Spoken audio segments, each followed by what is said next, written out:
This channel does not promote any violent, harmful, or illegal activities. All content provided by this channel is meant for an educational purpose only.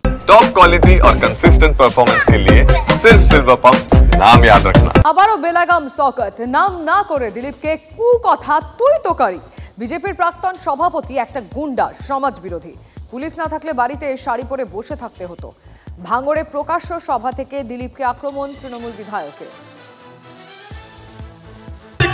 যিনি এখানে প্রাক্তন সভাপতি ছিলেন এই বাংলাতে BJP, বড় বড় কথা বলছে, পুলিশকে গালাগালি করে। আরে বাংলার পুলিশ যদি না থাকতো, মেয়েদের মতো শাড়ি পরে তোকে ঘরে বসে থাকতে পড়তো, তুই বাংলা দাঁড়িয়ে বেরোতে পারতিস না। একটা গুন্ডা, একটা মস্তান, একটা সমাজ বিরোধী প্রতিদিন গুন্ডার মতো কথা বলে, মস্তানের মতো কথা বলে। কোনো এজেন্ডা নেই, মানুষের কাছে যাওয়ার কোনো জায়গা নেই। তাই তো হিন্দু মুসলমান করে গোটা বাংলায় লাশের বোঝা চাইছো, গোটা বাংলায় রক্তের হোলি খেলা চাইছো, গোটা বাংলায় বিশৃঙ্খলা চাইছো।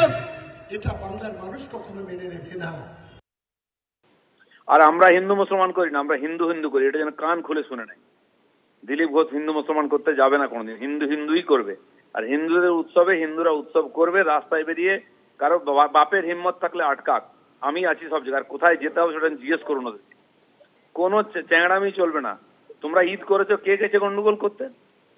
করো ঈদ, মহরম, কোনো আপত্তি নেই। আর হিন্দুদের উৎসব হলে অত ফেটে যায় কেন? তখন পুলিশ প্রশাসন, মুখ্যমন্ত্রীর ঘুম ছুটে যায়। আর ঘুমোতে দেবো না 1 বছর, তারপর গলা ধাক্কা দিয়ে বার করো, এটা দেখবে সবাই। চিংড়িঘাটে উড়ালপুলে ভাঙলো হাইট বার। শুক্রবার মধ্যরাতে প্রচন্ড আওয়াজে বাইরে বেরিয়ে আসে উড়ালপুল সংলগ্ন বাসিন্দারা। রাস্তার ওপর হাইট বারটি ভেঙে পড়ে থাকতে দেখেন এলাকাবাসী। ঘটনায় ব্যাপক যানজটের সৃষ্টি হয় চিংড়িঘাটা থেকে সল্টলেক যাওয়ার রাস্তায়। কিভাবে ভাঙলো হাইট বারটি, সিসিটিভি ফুটেজ খতিয়ে দেখছে পুলিশ। উত্তর দিনাজপুরে রামনবমী উদযাপনে ব্যস্ত শাসক বিরোধী উভয় পক্ষই। আরএসএস ও বিশ্ব হিন্দু পরিষদের নেতৃত্বে রামনবমী পালন করা হবে বলে জানিয়েছে বিজেপি। অন্যদিকে পুজো পাঠ ও শোভাযাত্রার মাধ্যমে দিনটিকে উদযাপন করা হবে দাবি তৃণমূলের। দলীয় পতাকা, অস্ত্র ছাড়াই শোভাযাত্রার ডাক দিয়েছে রামনবমী উদযাপন কমিটি। সম্প্রীতি রক্ষার বার্তা দিয়ে পথে থাকার আশ্বাস বামেদের। জেলায় জেলায় রামনবমী পালনে তৎপর বিজেপি, পিছিয়ে নেই তৃণমূলের। রবিবার রামনবমী উপলক্ষে আলিপুরদুয়ারে একাধিক কর্মসূচি শাসক বিরোধী সব পক্ষে।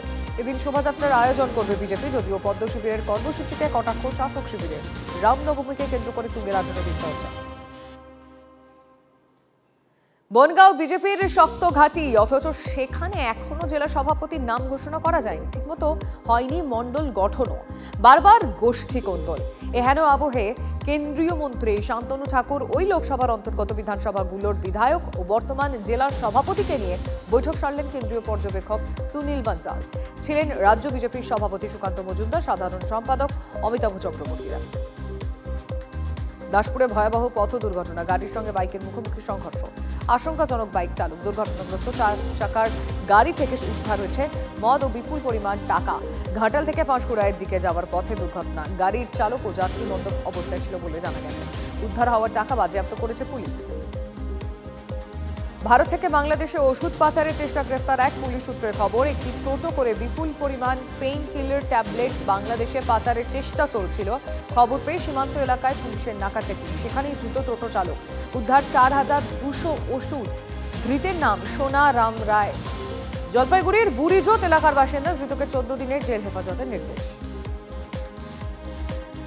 পুনরায় নিয়োগ পরীক্ষায় বসতে পারবেন বাতিলযোগ্য চাকরি প্রাপকরা। চাকরির পরীক্ষায় বসার জন্য দরকার প্রস্তুতির। বিনা পারিশ্রমিকে চাকরিহারাদের পরীক্ষা প্রস্তুতিতে সাহায্য করতে চান পূর্ব বর্ধমানের ইংরেজির অধ্যাপক সব্যসাচী রায়। সামাজিক মাধ্যমে পোস্ট অধ্যাপকের। নিজের মোবাইল নম্বর সহ সোশ্যাল মিডিয়ায় পোস্ট করেছেন মানকর কলেজের ইংরেজির অধ্যাপক সব্যসাচী রায়।